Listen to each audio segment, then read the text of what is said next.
parfois ta plus grande réussite devient ton plus grand blocage. Ça peut sembler complètement paradoxal, mais c'est quelque chose que j'ai énormément observé chez les sportifs de haut niveau. Parce qu'après une grande performance, une nouvelle pression en fait peut apparaître. C'est le fait de maintenant il faut que je recommence. Il y a cette pression de refaire la perf, de prouver que c'était pas juste un coup de chance.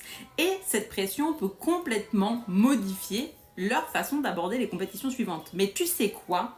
Tu peux vivre exactement la même chose dans ta vie. Sauf que chez toi, cette pression, elle est souvent beaucoup plus subtile et parfois même complètement inconsciente.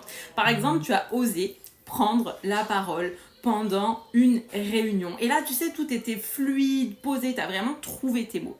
Mais la fois suivante, tu es là et tu réfléchis davantage. Tu essayes de contrôler ta voix, tu cherches à être aussi bonne, en fait, à refaire la perf. Et là, sans t'en rendre compte, comme tu essayes de reproduire, tu perds complètement ton ancrage et ta spontanéité. Parce qu'en fait, ton énergie, elle n'est plus disponible pour vivre l'instant, puisque là, elle est mobilisée, tu vois, un petit peu mentalement pour essayer de refaire ce que tu as déjà réussi. Et le travail intérieur, c'est pas seulement apprendre à avoir plus confiance en soi, mais c'est aussi apprendre à reconnaître cette pression quand elle se manifeste et à travailler avec ton énergie pour pouvoir la traverser dans ton corps et dans l'instant. La réalité, c'est que tu n'as pas besoin de recommencer les choses pour faire comme hier, mais tu as surtout besoin d'être pleinement présente aujourd'hui pour mobiliser les ressources dont tu as besoin.